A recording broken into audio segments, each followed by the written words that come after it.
Hello, people. Welcome to Conversations with Ayofe. It's been a while since we had a conversation. Been busy, busy, busy, busy. Life in the abroad. What can I say? But I'm here now. Anyway, I'm here today. So, following up on my last conversation, I would just like to share 7 things I learned, after I lost my spouse. So, 7 lessons. Yeah. The first one is life does not stop. So sometimes, when you lose a spouse, a partner, you feel like life is supposed to stop, as in nothing else is normal. I remember in my case, I would say things like, how can I eat? Kenny just died.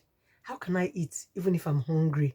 When people come to me with food and all that, I just felt like, how can I continue to live a normal life when I've lost the person that I love? But life does not stop. As a mother, I still had so many decisions to take. I had children that I had to live for. I remember in particular that Kenny and I had attended the interview for my daughter's secondary school. She was going to secondary school then. We lived in Lagos and the school was in Abuja. And we had attended the interview together maybe about 2, 3 weeks before he passed. And he really wanted her to go to that school.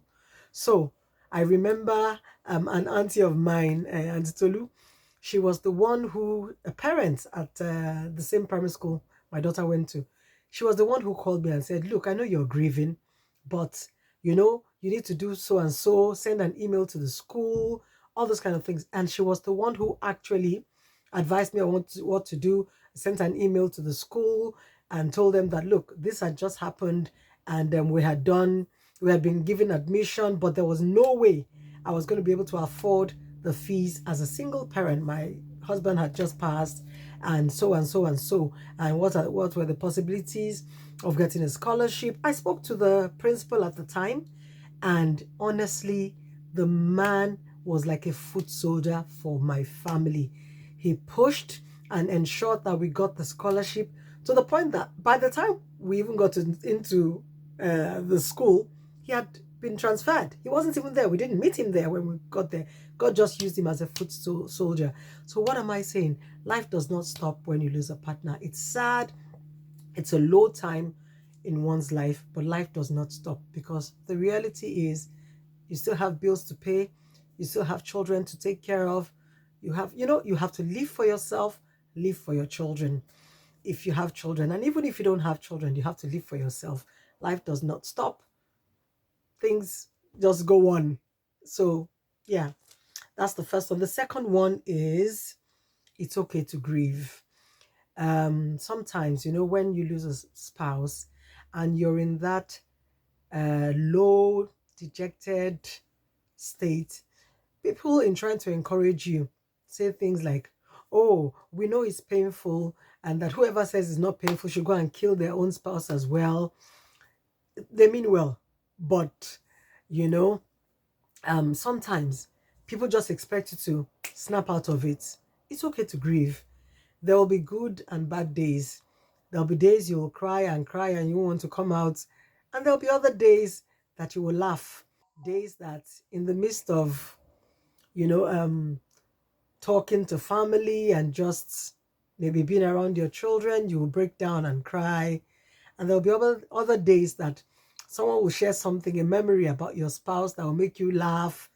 And so it's okay to grieve. It's okay to cry. I remember in my own case, I would go to his Facebook page and I would talk to him there. And a few times I put up posts there because I remember my brother set up or set up a remembrance page on Facebook, Remember Kende Balogo. And I would go there and pour out my heart.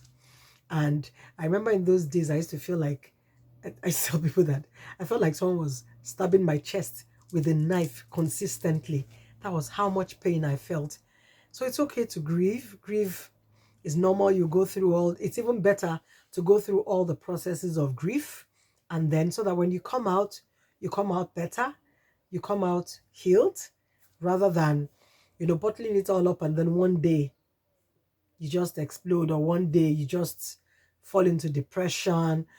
Just let it out. Express the grief, express the pain, and it gets easier. One day after another, day by day by day by day, it gets easier.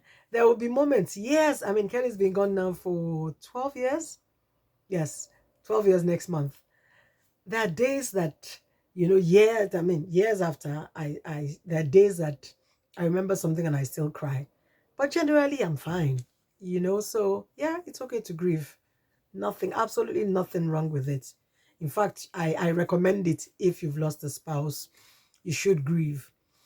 Um, the third one is cherish your memories. I told people after Kenny passed that we didn't have a perfect marriage. Obviously, I've shared some of the challenges that we had in our marriage on this channel. But when he passed, I could not remember any of the negatives we had in our marriage. Honestly, I struggled. All I could remember were the good times. The times that we would dance together, mess about, faff around, the times that we would, play board games together, just enjoy ourselves as a family. I struggled to remember the difficult times. I struggled to remember the fights. I really struggled. So that goes to show you that in the end, you know, hold on to the good memories. And that's why it's also important to actually build those memories, whether you're going on holiday together as a family or just spending time together as a family, hanging out together as a family, whatever it is, build memories. Because for those of us that have lost spouses, that's all you have when they're gone. Tomorrow is not guaranteed for any one of us. We hope, we pray, we trust God that we'll be here, we'll live up to 120 years old, but it's not guaranteed for any one of us. So cherish the memories, build memories, and cherish them. One of the things I said so many times after Kenny passed was that if I'd known that was the end of it, when I was making that semovita and vegetable soup, I would have made it with joy. I'd have made it with happiness. I'd have made it, with a lot of love. Meanwhile, as I shared, I was quite annoyed when you woke me to make the food. But point being, when you have each other, cherish your time together, build memories, because when you're no longer together, those are it's those memories that will keep you going. I still have all Kenny's emails. There are days I've put them in a folder. I remember in the earlier days, maybe the first 2 years, I would go read those emails and I would weep. Now, when I read them, I laugh. I'm like, this guy was not even serious at all. One of those emails he sent to me, I remember it was a voice message. In those days of Yahoo Messenger, it was a voice message. I had traveled to the UK and he sent me a message, and all he said in that, it was a private message, obviously. It was, I will be ready for you, or something like that. And I remember about a year or two ago when my son was like, Mommy, I don't remember daddy's voice. I was like, oh, I have something that you can listen to, and I played it for my son, and that was how he was able to remember his dad's voice, because when those silly boys did what they did, they made away with all the cameras, the phones, so I all the videos that we had, all the everything, the laptops, they took the laptop, so we didn't I was left with no videos, no phone messages, nothing, from him. And so that's the only one I have actually that has his voice. So yes, so cherish the memories. Okay. And the fourth thing is, men will fail you. So look up. Men will fail you not because they want to fail you. When a lot of times people want to be there for you, and usually when the event is fresh, people are there, friends, family. Thank God for my family. I have a very, very strong support system, and my family members have always been there. They're still there till tomorrow. But the point I'm trying to make is that sometimes when um those kind of sad events happen in our lives. People come and they make promises. Oh, we'll be there for you. We'll be a father to your children. We'll be a mother. We'll always be there. We'll support you. And they mean well when they make those promises. But life lives everyone. When life is lifing, people forget those things. Sometimes people really want to, but they don't have the financial muscle, to keep up to that word or that promise. I had people in my life who made promises and lived up to it. That's the truth. But sometimes I also had people who made promises and didn't live up to it. But thank God for His grace. So men will fail you. There's that part, where people want to support you. There's the second part where people you least expect will mess up. And there are two people in particular that were close to my husband that within the first maybe 6 months of my husband's passing, one of them, maybe within the first, what am I saying, 6 months? One of them, maybe the first 6 weeks of my husband's passing, I remember he came to Abuja for something. We had moved, my children and I had moved to Abuja then, and he came to Abuja for something. He called us or called me and said he was in Abuja and all that. And I remember when he was talking, he was calling me baby, and I'm like, where's this nonsense coming from? And he said things like, oh, I'll be, everything your husband could not do, I will do. I'm here for you. And I'm like, hello, why are you? And of course, with that kind of, and I remember he said he was staying at a particular hotel. For those people that live in Abuja, Dennis Hotel, I think that's where he was staying at the time. And he said, I don't come with the children. And I'm like, are you all right? This was someone who would come to my house with my husband, come visit us, and I would cook and serve him as my husband's friend. And within 6 weeks of my husband's passing, he was calling me baby. Oh, this silly guy was married, by the way. He was one of those friends my husband made later in life. The other person also was someone that both of us really respected and, was close to both of us, was close to my husband and I. And I remember same thing. He came to Abuja. And I remember the first time he came, I went with my son and he said he wanted to have a talk with me. Went into the room with him and he encouraged me, and all that. Gave me a check and all that. Thanked him. Went away. Everybody was happy. And then he came back a second time. Same thing. Oh, I should come. And then I went with my son. Same thing. Wanted to have a talk. Went into the room. This time, he pulled my head, put my head on his chest. And I was like, oh dear. And I moved, got myself out of that hold. And he did it again. Put my head on his chest and and I was like, what's going on here? At that moment, my son walked in. I remember this man jumped up, went to the window and started saying one gibberish. Oh, that house I was telling you about something. And I'm like, oh dear. How? This was someone that knew my husband. Men will fail you. And when I say men, I don't mean the male gender. I mean people will fail you because this can work, either way. The next thing, don't let widowhood become your identity. Apart from the fact that my late hubby then really wanted my daughter to go to that school in Abuja, one of the primary reasons I moved to Abuja was because that widowhood was fast becoming my identity. People, were always sad. People felt they always had to be sober around me. It was always people would refer to me as, the widow I told you about, or the woman I told you about that lost her husband. Or my siblings would introduce me to someone, and then the first they would say, oh, the one that lost her husband, the one who lost her husband. Like, this widowhood is becoming an identity. I didn't want widowhood to become my identity. So moving to Abuja was a fresh start for me. No one knew my story. I was just another single mom.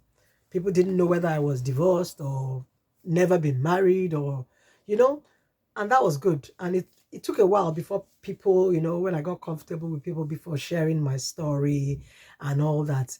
So yes, don't let widowhood become your identity. The last two, God is true to his word. I cannot say that again. Let me repeat it.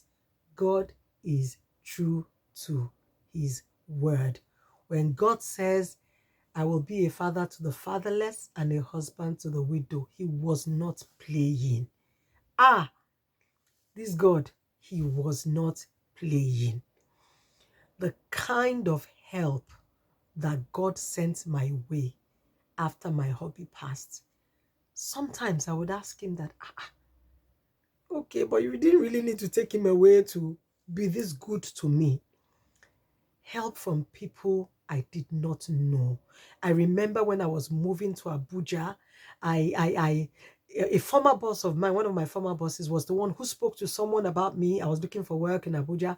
I had the interview over the phone. And then next thing, I got the job. They told me to come look at the house they were giving me, because they gave me a 2-bed apartment, and they were paying my rent all through till I left that school and moved to another school. My rent was paid. I got travel allowance. There were people. Help just kept coming, left, right, center. I found a church that became my home church family. Even though at the time I moved to Abuja, I did not really know what I was doing, to be honest. I remember an uncle of mine I had not seen in a long time. I sold my car before I left Lagos. An uncle of mine I had not seen in a long time. Friends of mine just came, invited me to a 40th birthday party. I didn't want to attend. They dragged me. I shall followed them. As soon as I entered that party like this, I saw this, my uncle I had not seen, my uncle of blessed memory. I miss him so much. He's also no longer here with us. He was the first person I saw. This uncle asked me at that first meeting, asked me, so what car do you drive? Are you driving? I'm like, no, I don't have the car, something, story. So he ordered that car for me, the same car I wanted, in the color I wanted. And he did not collect a penny. He didn't collect a penny. I got that car. That was the car I drove my 7 years in Abuja. That was the car that I drove. Yes. Oh, there was someone who supported me with my daughter's fees till maybe she was in SS1. And there was another person that he introduced me to. This person that supported me, we're friends in uni, but we were not close enough, in my opinion, for him to have rendered that kind of help, but God used him. There was another person he introduced me to. Till tomorrow, I have not met this person. I just spoke to him on the phone, and he said, my PA will get in touch with you. I don't know him till tomorrow. This man sent me $10,000. I can never forget. I counted, as I was counting that money, 1,000, 2,000, 3,000, till I got to 10,000. This was somebody I had never seen. I still have not seen him. I still don't know him. No strings, but God sent help. How many are fit talk? How many are fit talk? Too many. So God is true to his word. He will never fail. And the last one, because I see that, this is the longest video I've put out on YouTube.